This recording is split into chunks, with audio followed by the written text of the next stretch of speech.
Welcome to another installment of Ty Burr's Watchcast, an audio extension of the Substack newsletter Ty Burr's Watch List. Today we have the third in our series of podcasts devoted to classics of the new millennium, conversations about those movies that have come out since the year 2000 and that can legitimately or arguably be called great. My guests include the smartest and most well-known film critics currently working, among others in various parts of the film industry. And for this latest episode, please welcome my friend and colleague in the critical trenches, Dana Stevens. Dana is the film critic for the e-zine Slate and has been since 2006. She's also the host of the weekly podcast, the Slate Culture Gabfest. Her book, Cameraman, Buster Keaton, The Dawn of Cinema and the Invention of the 20th Century, came out last year to great reviews and was named a Best Book of 2022 by The New Yorker, NPR, and Publishers Weekly. It's quite a hat trick. It's now out in paperback, and I could not recommend it more highly, especially with a fantastic Buster Keaton package that just launched on the Criterion channel. So welcome, Dana. Hey, Ty. Nice to be here. Thanks for coming on. I don't know if you can see, where is it? Up. Here's your book on my shelf. Down there. Well, as you can see, it's right behind me as well. I'll frame it. Double plug. And it is very timely that Criterion happened to post a big Keaton retrospective the week my book came out in paperback. They didn't know about it, and I'm not any part of it. But yeah, it dovetails very nicely. Ooh, serendipity. One of the things I love about that is that it's two packages, including one of early Keaton on all the stuff he did with Arbuckle, which is not as easy to find, and people that and there's a lot about that in the book. So if you're interested in Keaton and Arbuckle, I've got a whole chapter on Arbuckle, who is just such an overlooked silent filmmaker. Yep. So when I reach out to guests for this podcast series, I send around a list of around 50 movies that would belong in any discussion of the great movies of the new millennium. And the guests don't have to choose a movie from that list, but it's a good starting point. And there were three movies you immediately gravitated to when we started talking about this. But it seemed from the start that we would be talking about 4 months, 3 weeks, and 2 days. The 2007 film by Cristian Mungiu that won the Palme d'Or that year's Cannes Film Festival, the first Romanian film ever to do so, and signaled the arrival of the Romanian New Wave. So I want to just start by asking you why this film. Was there something about it that pushed it to the head of the line for you? Well, I know that when I saw it on the list and it hadn't already been seized, I was honored that I would be the one to snap it up, because I think, and I really do think upon rewatching it now to talk about it with you, that this is one of the great films of the millennium so far. And we've put a lot more of the millennium behind us since it came out. Yep. But it's still hard to think of another film, I think, that combines the formal rigor and beauty of this film with just the immediacy of the experience of watching it. You know, it's a very harrowing movie to watch, but it also leaves you in a way, I mean, uplifted is a strange word, but it leaves you exalted in the way that great art does. And we'll get into some of the reasons why, but I just think it's a brilliant, brilliant movie. Yeah. So for people who haven't seen the movie, and it is available for a cheap streaming rental, and it's also on Criterion Channel, I believe. Actually, no, I'm not sure. I don't think it is, but you can rent it on Amazon, and the DVD's out there in libraries, and it's easy enough to find. But let's talk. Can you just give us a sense of what it's about? Well, the thumbnail version of the story would be that it's about two young women, university students in Romania during the dictatorship of Nicolae Ceausescu. So it's in 1987. There's a legend at the beginning of the movie identifying that as the date. One of the two young women is pregnant, as we discover really sort of slowly over the course of the first 20 minutes of the movie or so.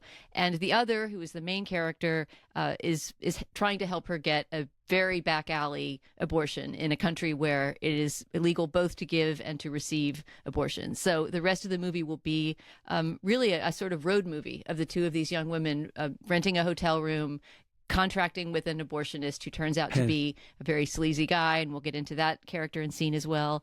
And then going forward, you know, the experience that they go through. Right. It's a road movie. It's also a procedural, a very kind of upsetting procedural. Yeah, I mean, it's really hard to categorize genre-wise, right? Because it's sort of a female friendship film, although the friendship is not one that is, 100% warm and cuddly. And it's sort of a political thriller in a way, right? I mean, and I wouldn't call it a social satire exactly, although that's a very strong thread in the Romanian New Wave in general. But it is a social commentary, a very biting social commentary about, I feel like, not just Romania of the Ceausescu years, although I'm sure if you're Romanian, it's very precise in its commentary on that, but really on, I mean, healthcare under, here in this case, not capitalism, but under the conditions of modernity, and it made me think also about the death of Mr. Lazarescu, which you might call the first film of the Romanian New Wave, or at least the first one that really started to make it catch on in the West, which is a couple years older than this movie, directed by Cristi Piu, which is much darker, much more of a very dark comedy, social satire, but is also, if you think about it, about the labyrinthine impossibility of getting health care in Romania. Right. Again, a sort of dreadfully bleak, satirical procedural of not how to get things done, but how things go horribly wrong. And I do think there are aspects of very, very, very black comedy in 4 months, 3 weeks, and 2 days. I'm thinking of that the dinner they're served at the very end of the movie is horrifying, but it's also just not sardonic, mordant commentary on what we've just seen. The dinner scene is so virtuosic that even in a movie that contains so many more graphic or sort of grisly scenes, it's always the dinner scene that I think of when I think of the mood of this movie, the tension in that scene. And we'll get there. We'll talk about it. But it's just... Actually, I was talking about the plate of organ meats they're served at the very, very end. It's just, oh, my God, on top of everything else we've seen. Maybe the most nauseating movie food I can imagine in the context in which it's served. Right. I just wanted to give a little bit of political background. So it's set, as you said, in 1987, Romania, in Bucharest. And this is a country that at that point has already been through 20 years of increasingly draconian clampdown on abortion. Ceausescu was concerned that the birth rate was falling, and he wanted to have and this comes up in interviews with the director that are on the DVD and elsewhere. He wanted a new generation that would be loyal to him, or in his mind, that's what what he was thinking.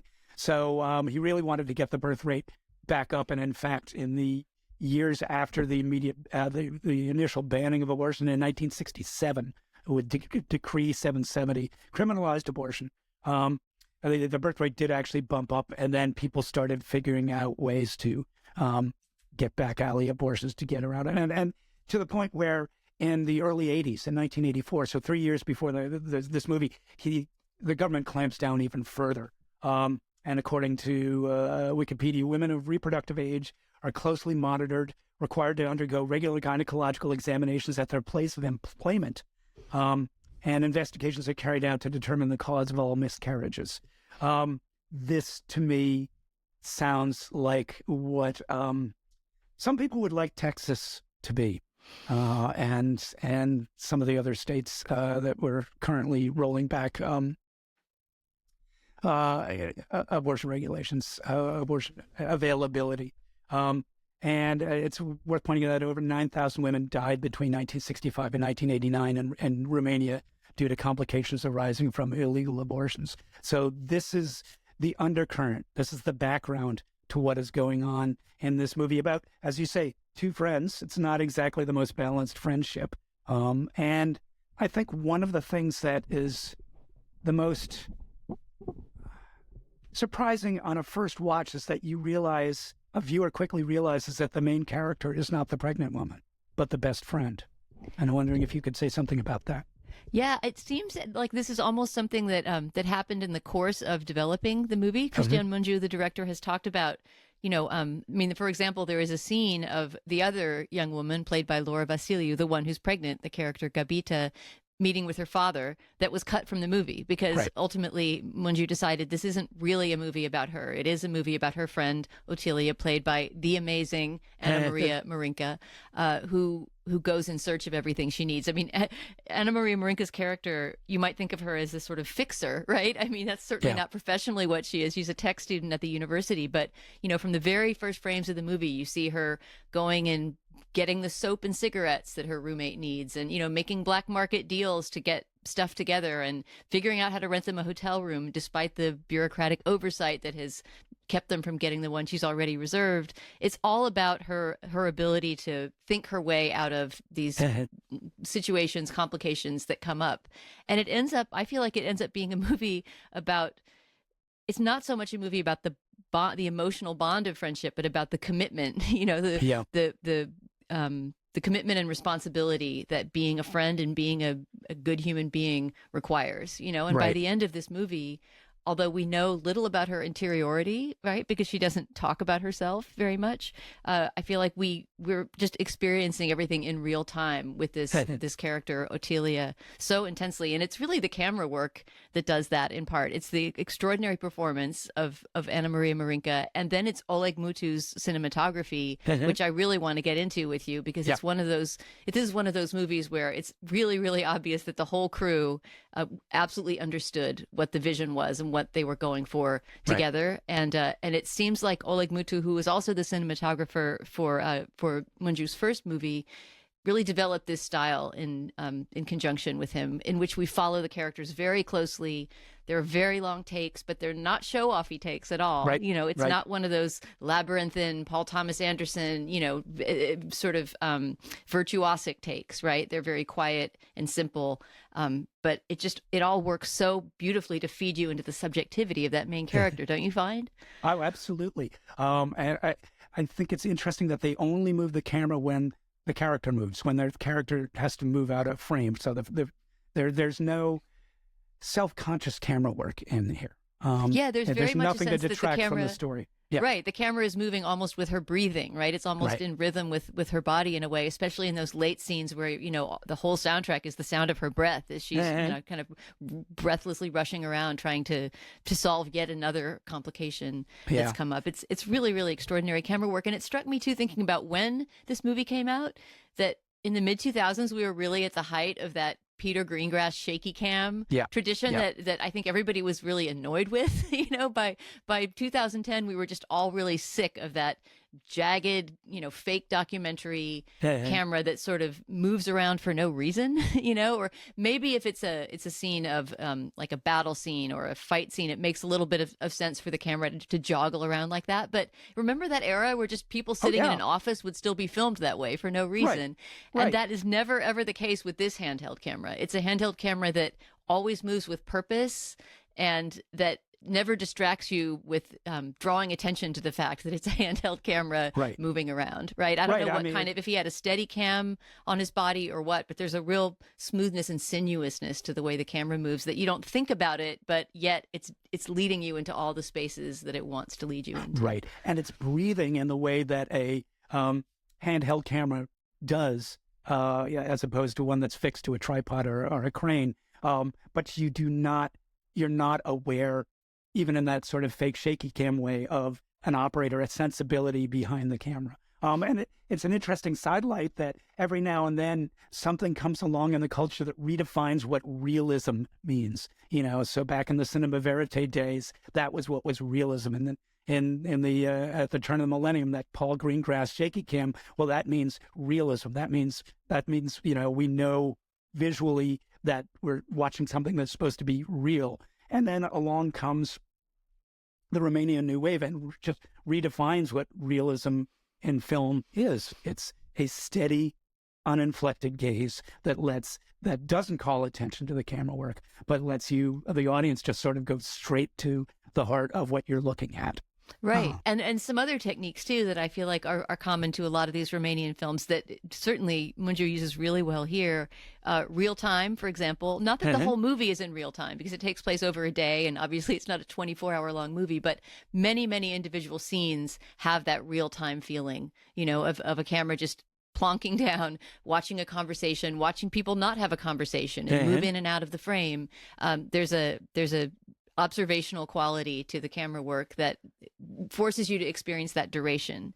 Another element that I think is common to a lot of these movies is the lack of any music on the soundtrack, right? Which also lends you the feeling of just moving through your day. You're not being cushioned by any kind of cinematic device that's going to tell you what to feel or, what's going to happen next. And so you're really kind of stranded in the same bleak world that these characters are. I think the only music in 4 months is at the very end, and it's diegetic. It's in the next space over where there's a dance club going on or a dance party going on, and it's some pop song that you can just hear muffled, but enough that it sounds celebratory at a time when there's nothing whatsoever to celebrate that you're It's a wedding party, which I think is even more opposite to, what the movie is about. But now, since we've had that conversation, for example, between Otelia, our main character, and her boyfriend about whether they would get married if such a thing were to happen to her, right? I mean, the whole idea of, heterosexual pairing at the end of this movie is not the most appetizing thing to consider. So the fact that there's a wedding going on just behind them, in the room that you can actually see through the window, seems like it's another deliberate choice. I want to talk just a little bit more about the character of Otelia, just because I think she becomes something quite special that we don't really see in movies that much. By the end, she's become a kind of everyday saint, and in a way that I think prompts a viewer to ask, well, would I do that? How far would I go? For a friend who is in certain ways a very imperfect friend, and who's and one of the things I think about this movie is that the two women illustrate two different approaches to living in a dictatorship, to living in basically what amounts to a police state for a woman. One of which is Gabita's, which is to just keep your head down and ignore things happening and just hope you will come out unscathed, which is not necessarily the best approach. And Otelia's, which is to be very hyper aware and to make the best of the situation at all times, while watching your back at all times. It's a paranoid movie. It's a movie about, it's a movie about constantly being asked who you are, why you're there, what your identity is, even in the most banal of transactions, so that everybody who is sort of enervated by living in this society is both somebody who's going through it with you and a possible threat, somebody who could possibly drop a dime on you and then you're in jail. Right. Privacy is pretty much non-existent in this world, and that's just something that we figure out, just like we figure out Gabita's pregnancy and the problem they're trying to solve as we go along. I mean, if you go into this movie knowing that it's about two friends seeking an abortion, for one, then you can read the first 10 minutes knowing that. But if you walked into it knowing nothing, it would take quite a while to figure out what exactly the problem is that they're trying to solve. And all of that has to do, I think, with what you're talking about there, the culture of paranoia and surveillance and privacy, and the fact that, the word abortion is scarcely uttered. I guess there's a couple moments where they say 35 minutes in. 35 minutes in is the first mention of the actual word. Yeah. And most of their conversations are about very practical things. How are we going to get the room? What are we packing? And you sort of slowly start to figure out from the things that they're packing, et cetera, what problem they must be going to solve. But the movie makes you do that work. Yeah. Yeah. And also in the way that the camera just sits down and watches interactions, it forces you to share Otelia's impatience, aggravation, I'm just thinking of all those endless interactions with the hotel clerks, who are the most maddening bureaucrats who make things difficult for no reason other than that they're in a pissy mood as well. Everybody in this movie, everybody in all Romanian New Wave movies are in terrible moods. There's never, it's just a condition of life in this particular country, especially under the Ceausescu regime. But those scenes, I mean, this is where the film almost becomes classic suspense. And it reminded me in a weird way of Dustin Hoffman in The Graduate trying to get past Buck Henry to get upstairs to the room where Aunt Bancroft is waiting for him. Are you having an affair? Are you here for an affair? But it's like the nightmare flip side of that, where every question they ask could possibly reveal what the two women are doing and end up. There's no safe conversation in this society. And everybody is a potential threat, which is, and that's one of the things I love about a movie like this, or The Death of Mr. Lazarescu. It's not just about the human drama at the center of it. It is really an indictment of a society just by portraying it, just by looking at it. Yeah, it's sort of extraordinary that it once is a very, very intimate movie. Really, it just really has three main characters, right? And very few settings. It's all about these intimate conversations in rooms, and yet you're right. It's a complete systemic indictment of the Romanian dictatorship. And I would say, I mean, it's less of a period piece than we might want it to be. Put it that Correct. way. Yeah. I mean, like you say, in Texas and Florida, there are plenty of people who would be happy to implement just such a system right now. Right. I mean, and let's talk for a second just about the new relevance of this movie. This movie came out in 2007, and I think it got to the U.S. theaters by 2007. And I remember conversations around that. It's like, oh my God, how horrible that was in 1987 Romania. Boy, are we lucky that we're not there. And in 2023, we're looking at a very, very different landscape. Yeah, it's changed so fast. I mean, I would even say in 2016, when Trump became president, I don't think any of us foresaw that Roe v. Wade would be gone this quickly, Right. that it would actually be possible to not just overturn it piecemeal, but on a federal level, overturn the entire thing. Right. Dobbs, but now we live in a post-Dobbs universe. And the reality of this movie, and the part where the reality of this movie seems a lot less far-fetched than something like The Handmaid's Tale. It actually, to me, looking at this movie again, and I watched it 2 days ago, yeah, this is Ron DeSantis' wished for Florida. Where this kind of constant paranoia and constant, checking by the state into your business is that would be a life that would be the world that they're working toward.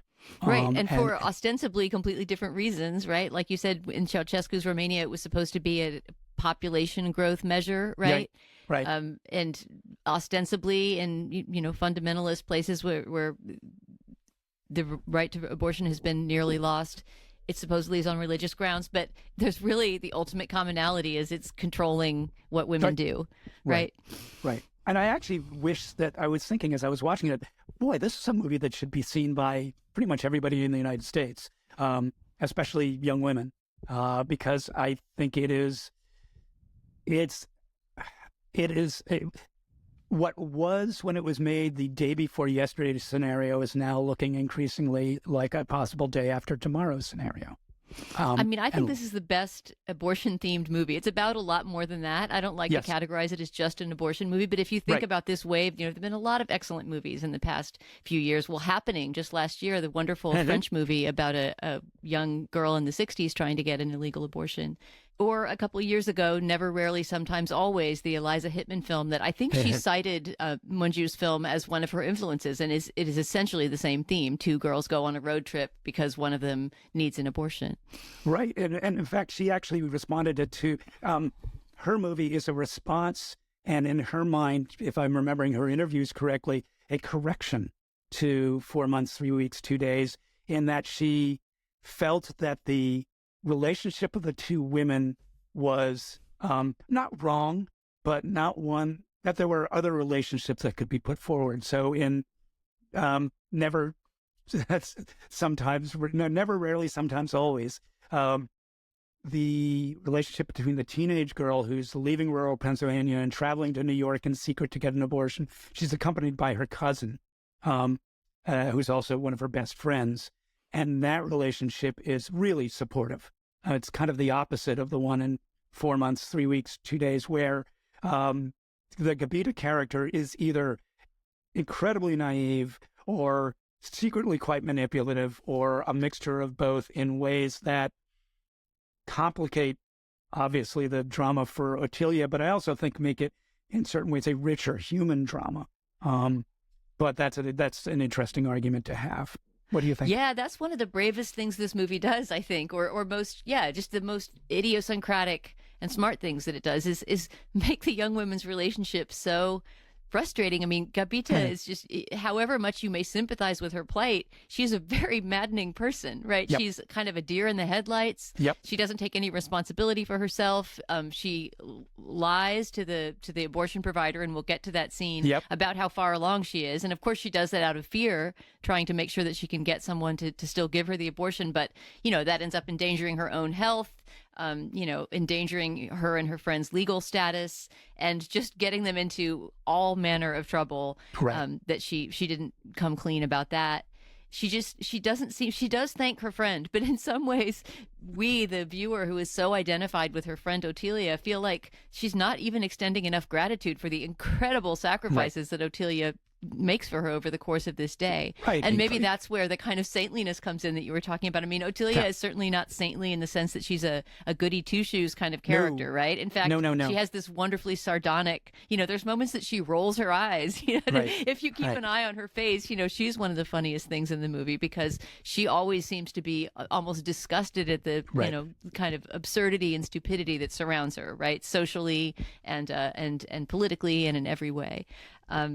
So yeah, their relationship is tricky, but ultimately, when it comes down to it, her friend needs help, and so she helps her. And there's just an incredible beauty and humanity to that. It's such a profound vision of what it is to be a good person. This film, right? Yes, because it could be possible that they would never speak again.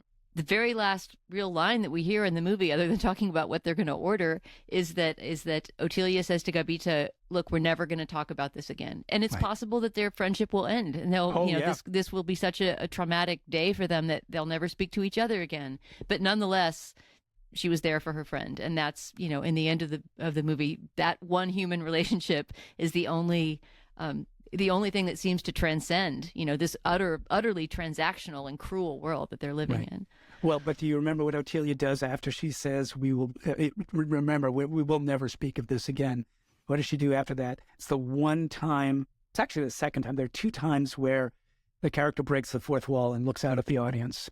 You're right, and that's the very last second of the movie, right? Right. She turns toward us, and that's one thing that I think that this movie charts is the process by which Otelia becomes wised up to the world. She is a different person at the end of the day for a lot of reasons than she is at the beginning of the day. Whatever naivete that she might have shared with Gabita is absolutely burned away. And that look she gives to the camera extends that out to us as well. It's not an accusation. It's just an invitation to be part of that experience and to think about our place in it, in ways that could be heavy-handed, but I think it's a perfect way to end the film, I think. I did want to talk about two key scenes, and let's dive into those. One of them is the scene in the hotel room with Mr. Baby, the most sardonically named character, Mr. Baby. Played by Vlad Ivanov, an amazing Romanian actor who was in Snowpiercer. I didn't realize that. I was looking into his career a bit for this conversation. But yeah, he's stepped outside the world of Romanian film some, and he tends to play a heavy, but he's fantastic in this role as Mr. Bebe. I was kind of relieved to watch on the DVD, one of the extras is the Cannes Film Festival press conference, in which you see Vlad Ivanov and others as the people they are, and he's smiling and he's relaxed. It's like, oh, good, he's not that person that he's playing in the film. And let's talk a little bit about him. One point, he reminds you that he's not a doctor, and he may not even be a medical professional. We don't know anything about his bona fides, if you will. Yeah, he's a pure operator, right? Yeah. And he has an interesting bedside manner where when he first meets the girls, he does say that he's not a doctor, but he projects the authority of a professional, right? Mm-hmm. I mean, before things start to break down and he realizes they don't have all the money, they didn't get the hotel room that he wanted them to get in the hotel where I assume, he would be ignored and his identity wouldn't be questioned. And there's something almost in a chilly way comforting about the way he talks to them at first, very matter of fact, about the procedure and what's going to happen. And it isn't really until the chips are down and he starts to want things from them that they don't have that we see, that darker side of his character. And I think Ivanov is really great at playing that. It would be so easy to be a mustache twirling villain in a role as, the back alley abortionist. But he brings a lot of, humanity is the wrong word because you don't feel sympathy for Mr. Bebe, but you see him as a person in a milieu, once Correct. Again, like you see the whole system that surrounds him. He is not just a bad guy who comes out of the shadows. Right. And I'm sure that he thinks he's a victim of this society as well and doing what he needs to get by. And we find out some of the things that he asks of them, which are more frightening than, the implied violence when he raises his voice and shouts at them that one time, which is, and we're going to get into some spoilers here, which is that he really wasn't expecting to be paid at all other than in sex. Well, wasn't it both? Didn't he want the money and the sex? Or I thought it was more that he was asking them to make up the difference, right? They were a certain number of lei, I guess, the currency of Romania, at least at the time. They're a certain amount short because the hotel room cost more than they thought, and they promised to get him the money later. And isn't that the moment that he does the sexual deal? But it's never entirely clear because he never told them a figure. They just sort of guessed. And he says, "No, I never told you an amount." And they kind of say, "Well, then what are we supposed to pay you?" And it becomes clear that really this is I think his main get from it is that he gets to have sex with women under duress, right. Which is horrifying enough in itself. And then Otelia realizes that her friend is not in no way capable of dealing with this situation. And again, here's where, I can't imagine what goes through the head of a character, but just decides that, fine, if we have, here's the obstacle, we're going to deal with it. And and as you have pointed out, the movie doesn't show us. The movie goes with Gabita into the bathroom. And there are other points in the movie where it quite explicitly shows us certain things. So why do you think they made that choice not to? All you see is Otelia starting to take her boots off, and that's pretty much it. Yeah, it is an interesting choice in a movie that certainly later on does not skimp on showing us things that are hard to look at. That it chooses at that moment to stay with whoever is not in the room with Mr. Bebe, with the Vlad Ivanov character, right? First, you see Gabita smoking nervously in the bathroom while presumably Otelia is having sex with Bebe in the next room. And then you see Otelia come back, start to wash herself in the bathtub, right? And the camera gives her a lot of privacy, too. You see her only from the back. Yep. Right. And there's no attempt to sort of wring your heart by showing her, looking anguished or in tears or anything like that. You just see the back of her. And then Gabita leaves the room. And it's not entirely clear to me whether she and Bebe also have sex because she's only gone for a couple minutes. Right.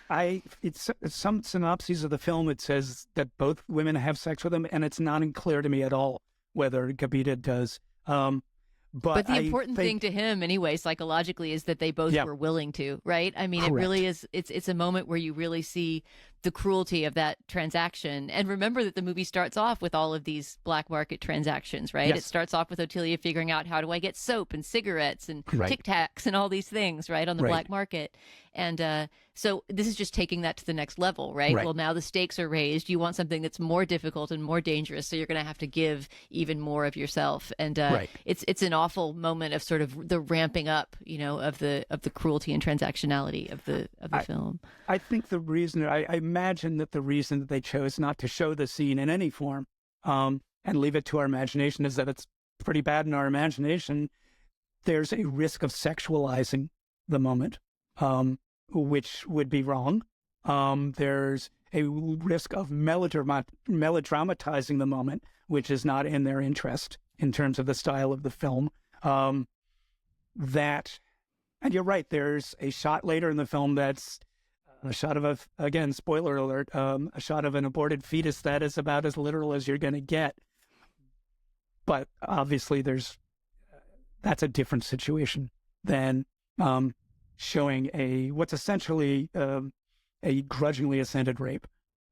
it's so obliquely told that I find it interesting that people aren't entirely sure whether both women are forced to have sex with Mr. Bebe or not.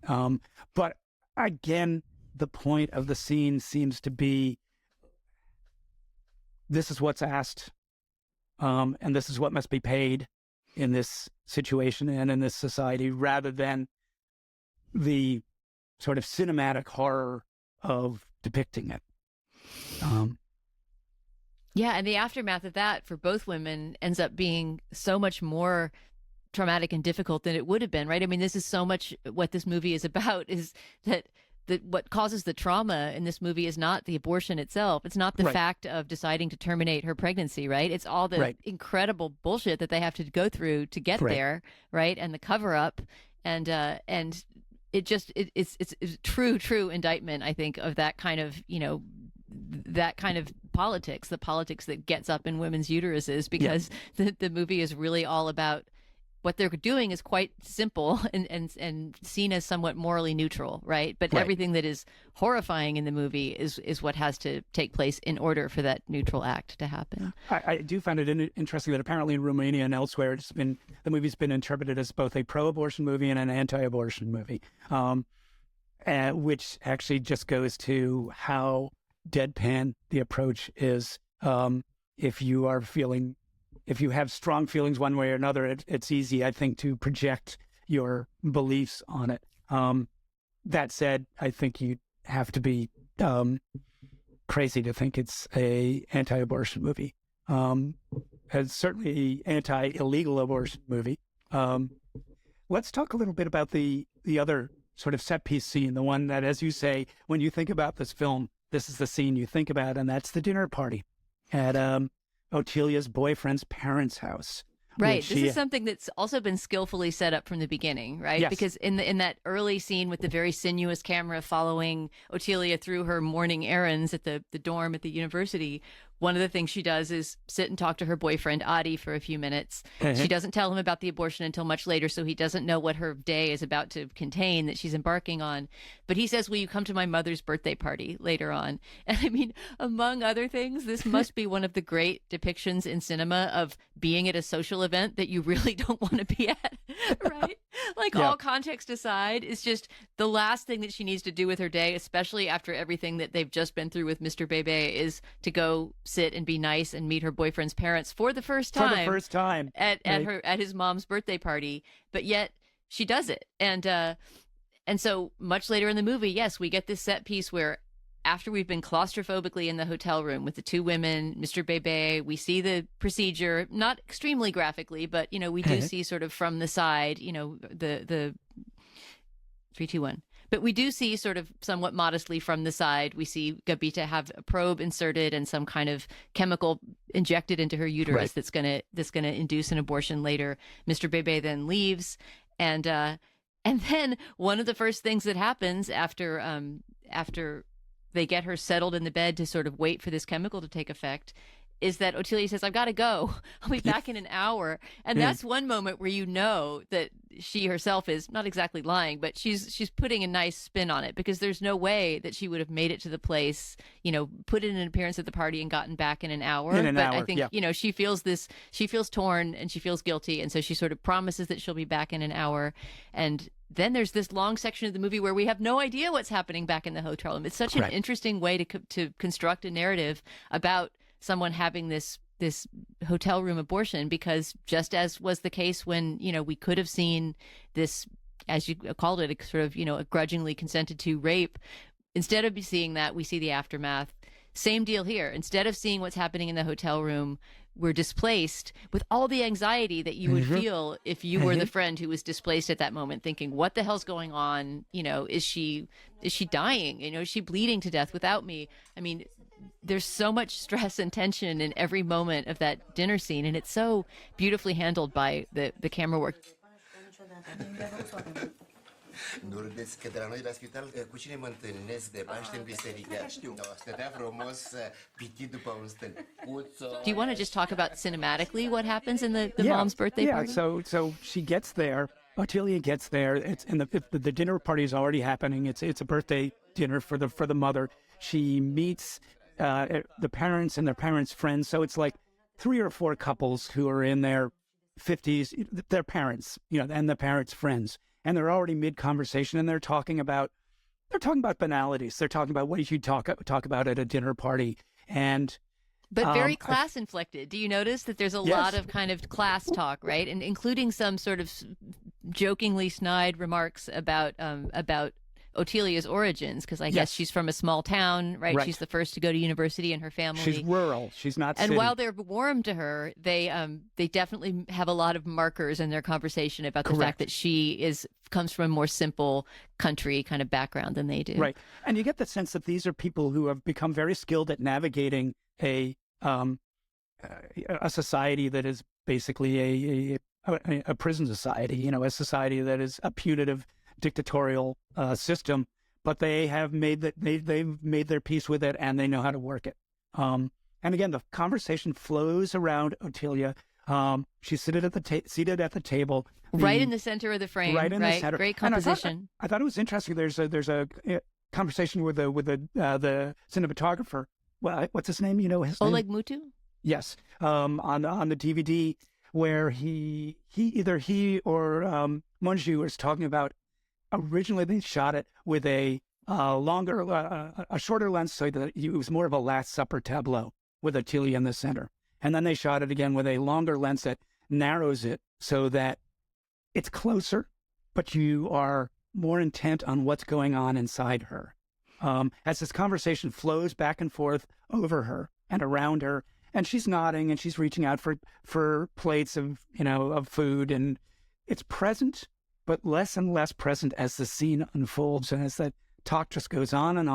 And there comes this moment where she just steps out completely. She's sitting there, and you realize she's 3 miles away in that hotel room.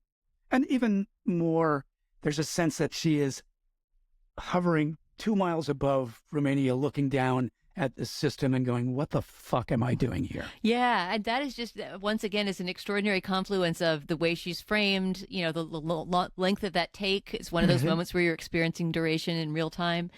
And just that performance of, so there's so much kind of existential dread and despair in her face, and yet she's socially acceptable. She's getting away with, sitting at the dinner party and interacting minimally with everyone. And that's why I say it's one of the great movie scenes I've seen about, just being absolutely not where you are, but still having to go through the motions. Right. And it's remarkable in that it's incredibly suspenseful, but not because of anything that's on the screen. All the suspense is happening off the screen, in the hotel room. Right. I guess it's dramatic irony, right? At its best, sort of like, all these things that are going on that nobody else in the room knows except you and one person at the center of the frame. And actually, the audience knows one thing that nobody in the movie knows, which is really exactly how long Kavita has been pregnant, because it's in the title.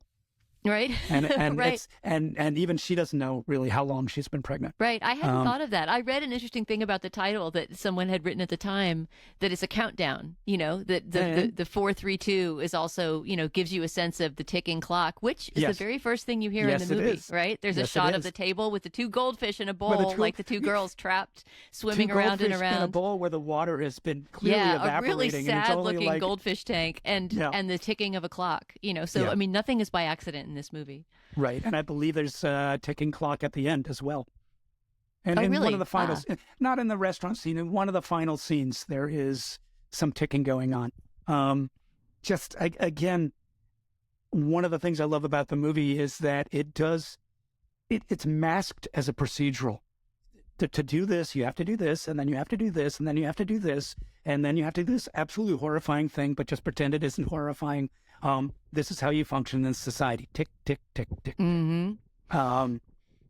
And it's only in that moment at the dinner party where we're invited into what she's feeling. And so she's almost like a Modigliani. She's just so impassive.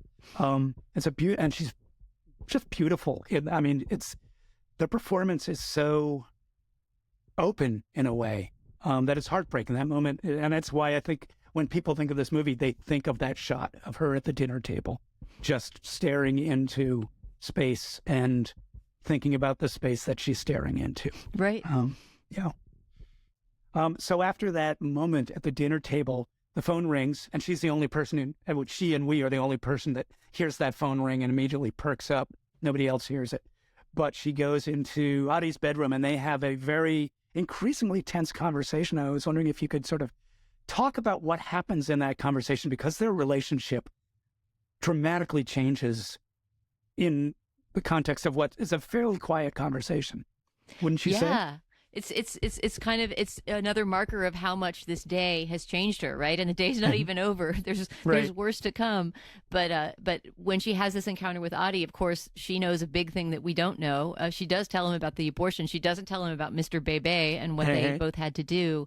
But it becomes really clear that something has shifted in their relationship, and it's kind of hard to believe that Ottilia and Adi are going to last that much longer, even though they're not breaking up in this conversation, because of just the experience that she's gained over the course of this day, the trust that she's lost in men, certainly, and in, maybe the world, and in the ability of, anyone in the world to kind of understand or help with what they've been through.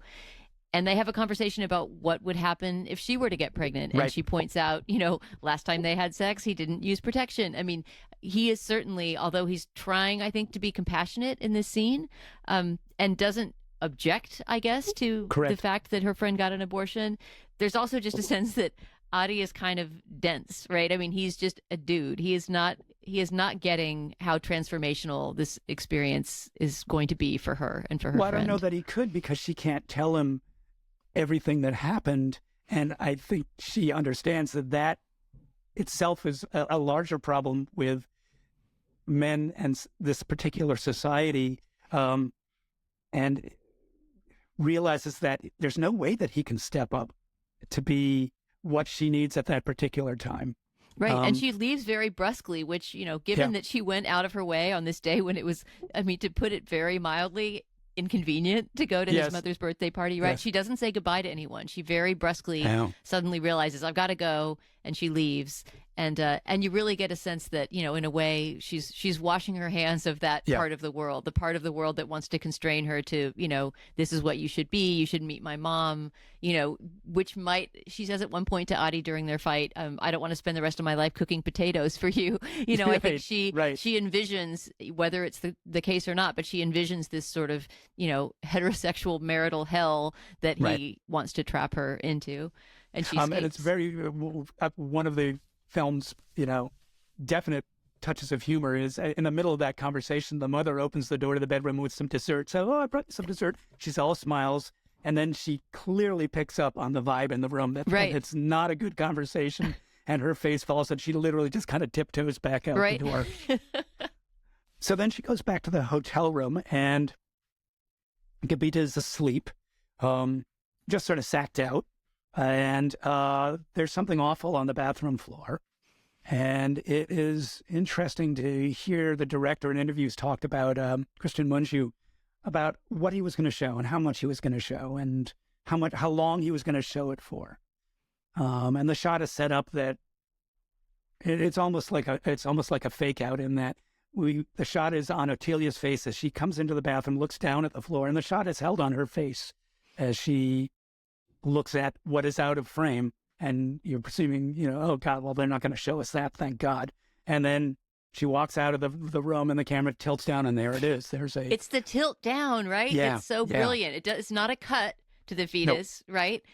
It's the camera, which throughout the whole movie has been very stationary, right? Yes. Making this unusual downward tilt, and then staying on the fetus for probably, I didn't count the seconds, but it's probably 30 seconds or something like that. It's less than that. It's like 9 seconds, because, and I know I guess this because it just feels long. Well, because Mungiu talks about it in interviews, that some people think, accuse him of showing this shot that goes on forever of the fetus. And it really is just like, it's like 9 seconds long. Oh, well, I was one of those who felt the duration as longer than that. But it's in keeping with the logic of the rest of the film, where you're often left looking at something while something else is happening off camera. And what's happening at that moment, which we can hear, is Ottilia going back to Gabita and asking, do you have a bag, right? Yep. And talking about what they're going to do. And we should mention that earlier, Mr. Bebe gave very specific instructions for what to do, right? So as not to get caught, which is that she should take a bus far away from where they are, go up to the top of a building and find a trash chute to put the baby down, which is that in fact what Gabita asks her not to do. Gabita suddenly, I think has this pang of feeling emotion toward the fetus and says, well, will you bury it? But he had specifically told them not to do that. Correct. And she follows his, I mean, at this point, she's just, it's not that she's going through the motions, but she's going to do what she has to do. And the end of the movie has such momentum. I mean, all of this happens it's only in the last 15 minutes of the movie that she goes back to the hotel, right? Encounters Gabita, gets the fetus, disposes of it. It's really not very much time for all of that to happen. And the ending, here's where I was talking about it feeling like a thriller in a way, right? I mean, there's just incredible suspense to that scene and that moment. What is she going to choose to do? Will she get caught? And a fear and a kind of nausea on her behalf, for this awful moment. In fact, we did see her earlier vomit up all the food that she ate at the mother's birthday party, right? Because it's just the day she's had. Oh, oy vey. Yeah, and you're right. She goes out into nighttime Bucharest in a not particularly great neighborhood, and she really doesn't know. You sense that from just the kind of jolting movement of the camera as it follows her there. Like she really doesn't quite know what she's going to do when she goes out in the street. Correct. And that's where the film, I think, really becomes the most like a suspense thriller.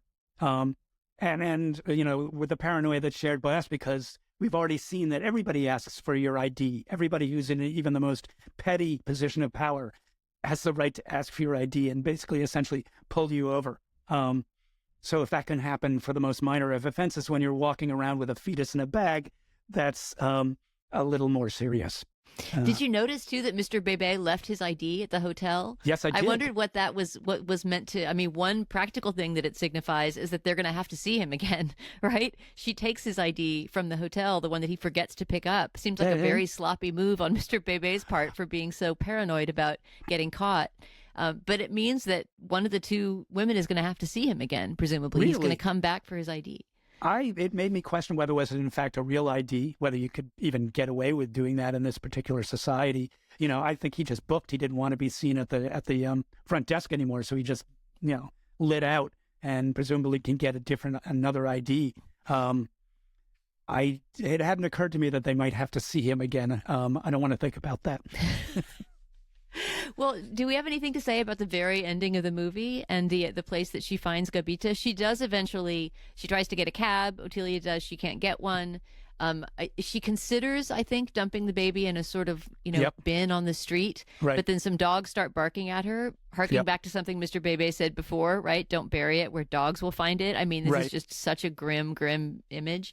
And then she eventually does do exactly what Mr. Bebe said to do: find a building, go up to a high floor, drop it down a trash chute, and go back to the hotel. Well, you can hear voices in the background, so there's always the sort of threat of being discovered doing it. And not, you can't really see what's going on at the end either, because by this time it's nighttime, right? This has all taken place over the course of one day, and there's a real terror to this ending because you're not quite clear like, how much time is passing, where are we, how far from the hotel is she? It's the most nightmarish part of the movie, I think. And then she goes back and has dinner. Right. The odd touch at the end is that instead of finding Gabita lying in bed when she gets back, she's actually told by the lady at the hotel, oh, she's in the restaurant, you know? And so Gabita has rejoined the world, the kind of social world of sitting and ordering at a restaurant much more quickly than you would have expected after this harrowing day. And Otilia is sort of forced into that world with her, so that we end with this strange moment of the two of them sitting in an otherwise empty hotel restaurant while, as you said, this party takes place, a wedding party in the window just behind them. Right. And you get the sense that Gabita, for all that she's been through, is sort of fundamentally unchanged, that she's coming out of this day the same person that she went in, despite all that she's been through. Whereas you can't say the same about Otilia. I mean, once again, I feel like that ends up saying something so profound about what it means to lose this fundamental human right, is that the harm radiates out, and the person who's the most harmed by it might not even be the person who had the abortion, right? Correct. But all of this trauma that they had to go through is only because this particular category of experience has been walled off, for women. Right. So it just winds up being, it's just such a brutal ending because you just can't really feel that their friendship will be the same, Nope. that any of their relationships will be the same, that their only future upside, reproductive lives will be the right. same. The only potential upside is that Ottilia is wiser at the end of the day. She sees things more clearly than at the start. And I think that turn to the audience, that just head tilt, where all of a sudden she's meeting our gaze, is indicative of that. And also, well, what are you going to do about it? What's next? What part do you play in this? Right.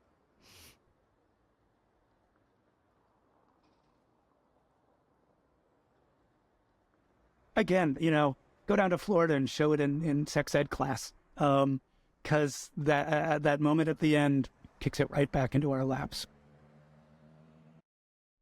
Yeah, I wish this was a movie that was much more widely seen.